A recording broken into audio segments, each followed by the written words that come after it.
مساء الخير to all my beautiful Palestinians in the crowd.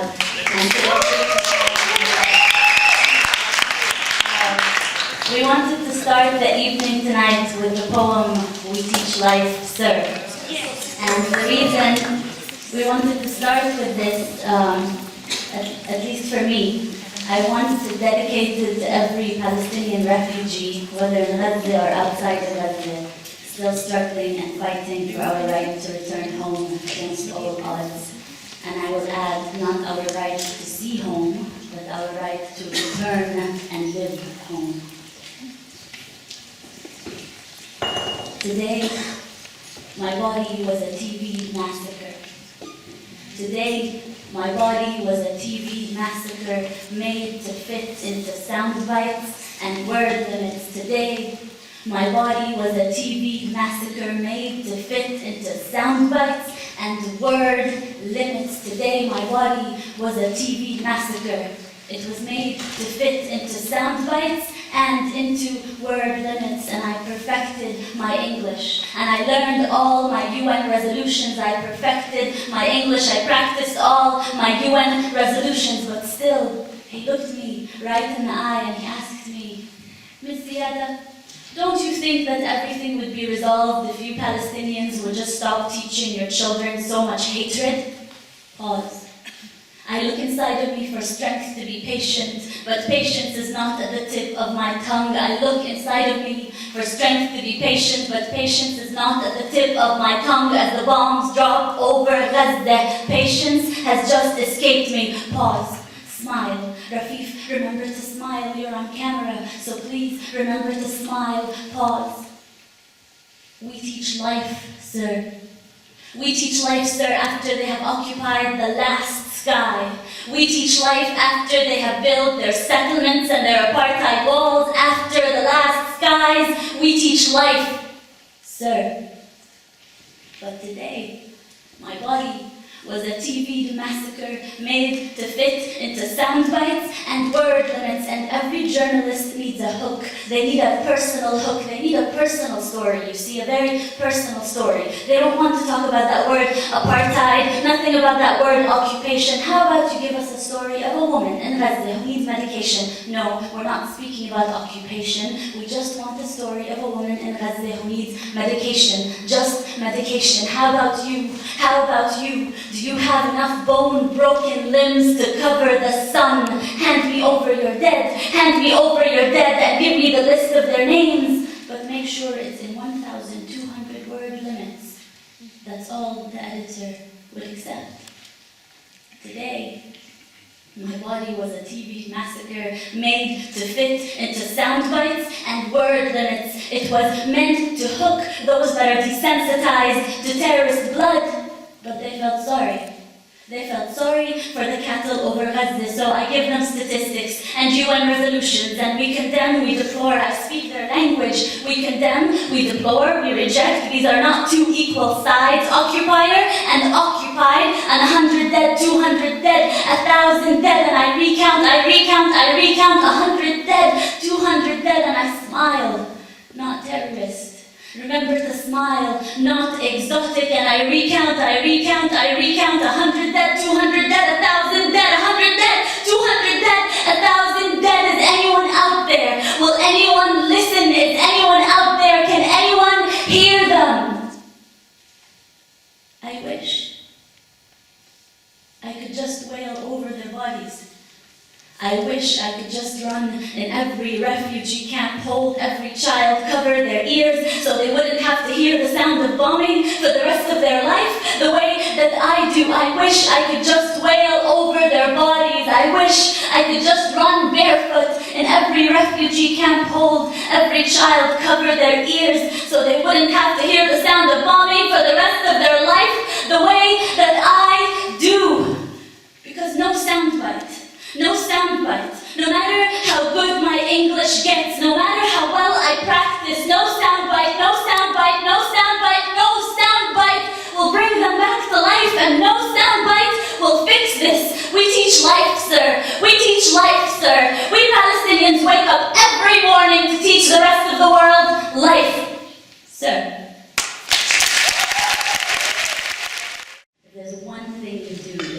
sign up and get involved. It's not just enough to come out to events, but we really need every one of you to be active.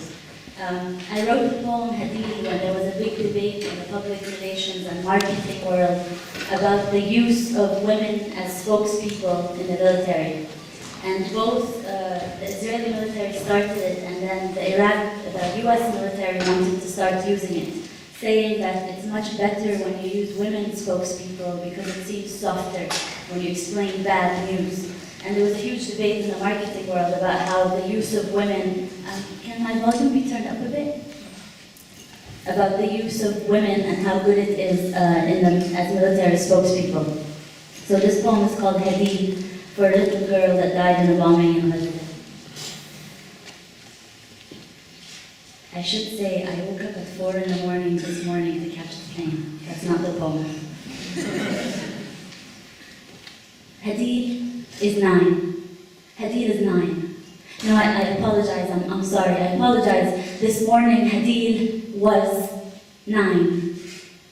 And Israeli officials said that they regret her death. But terrorism must stop, rockets must stop, resistance must stop, or they will continue to shell Gaza. Until we give up the bit of dignity we have left. Until we sign what they want, elect who they want, and die in silence the way they want. You see, Israeli security is absolute. It's written in blood and bulldozers and the art of women spokespersons. Because death is softer coming from a woman. Death, they tell me, is more polite coming from a woman. But who?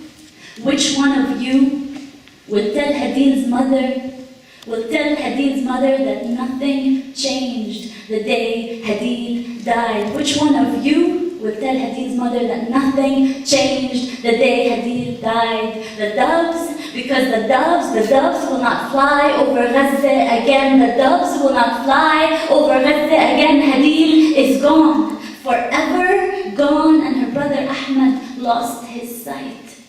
Hadid. Every prayer I remember and half remember won't bring you back. Every prayer I remember and half remember won't bring you back as you wrap yourself in stories of Palestine. Hide under a bed with the other children. Wrap yourself in stories of Palestine, waiting for the next soldier to knock down your door. But the doves will not fly over Gaza again. The doves will not fly over Gaza again. The doves will not fly over Gaza again. Hadid is gone. Who? Which one of you will tell Hadid that nothing changed the day she died? Not a pause, not a tear. Next meeting, next cigarette, next train, another Palestinian gone. Is this worth a press release? Is this worth a press release? Just another Palestinian gone. Solidarity from afar, like a sick joke, a bad story to tell a child. But the doves will not fly over Gaza again. The doves will not fly over Gaza again. And they tell me, they have taught me since I was young. They tell me, don't cry for martyrs, don't shed a tear for martyrs. Carry on the fight, carry on the fight, carry on the fight, carry on the fight, carry on the fight. But for Hadid, give me a moment of silence. No, give me a moment of sincere resistance. Sincere resistance, where you get up, you stop watching us on your TV screens, and you do something, for Hadid. Give me a moment, just one moment of sincere resistance, so you can hold on to the bit of dignity you have left for Hadid.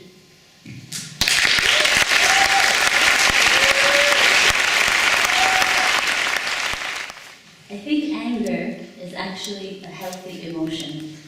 And quite often people tell me, Rafeef, why are you so angry? And my first reaction is always to say, why aren't you more angry? Don't you see what's happening in the world? You should all be angry. I wrote this poem when I was on my university campus. We were doing a direct action where we built a mock checkpoint to show the rest of the student body what life in occupied Palestine is like. I refused to be one of the soldiers, so I was one of the Palestinian citizens lying on the floor, just lying on the floor. And this young Zionist male person walked by. He kicked me in the stomach and he said, "You deserve to be raped before you have your terrorist children." And up to that point, I was really afraid to perform in public because I was worried my English wasn't good enough, but I was angry enough in that moment to perform Shades of Anger the following week after this incident happened. اسمحوا لي أن أتكلم بلساني العربي قبل أن يحتلوا لغتي أيضا. Allow me to speak my Arab tongue before they occupy my language as well. Allow me to speak my mother tongue so her words can come through me before they colonize her memory as well. I am an Arab woman of color, and we come in all shades of anger. All my grandfather ever wanted to do was wake up at dawn and watch my grandmother kneel and pray in a village hidden between Jaffa and Haifa. My mother was born under an olive tree on a soil they say is no longer mine, but I will cross their barriers, their checkpoints, their damn apartheid walls, and I'll return to my homeland. I am an Arab woman of color, and we come in all shades of anger. And did you hear my sister screaming at a checkpoint with Israeli soldiers looking between her legs for their next demographic threat? Called her baby girl Janine. I am an Arab woman of color, and we come in all shades of anger. But you tell me this womb inside of me will only bring you your next terrorist, beard-wearing, gun-waving, towel-head stand nigger. You tell me I send my children out to die, but those are your copters, your F-16s in our skies. And let's talk about this terrorism business for a second. Wasn't it the CIA that killed Alende and Lumumba? And who trained Osama in the first place? My grandparents didn't run around like clowns with white capes and white hoods on their heads lynching black people. So let me break it to you, there's no good occupation and no moral army. I am an Arab woman of color, and we come in all shades of anger. So one more person ask me if I can belly dance, live in a tent and own a camel. And one more immigration officer stop me and frisk me for having a tan he only wishes he had. And who's that brown woman screaming in a demonstration? Sorry, should I not scream? Did I forget to be your every Orientalist dream? Genie in a bottle, belly dancer, harem girl, soft-spoken Arab woman? Yes, master. No, master. Thank you for the peanut butter sandwiches raining down on us from your B-52s, master. Yes, my liberators are here to kill my children and call them collateral damage. I am an Arab woman of color, and we come in all shades of anger. So let me just tell you, this woman inside of me will only bring you your next rebel. She'll have a rock in one hand and a Palestinian flag in the other. I am an Arab woman of color. Beware, beware, beware my anger.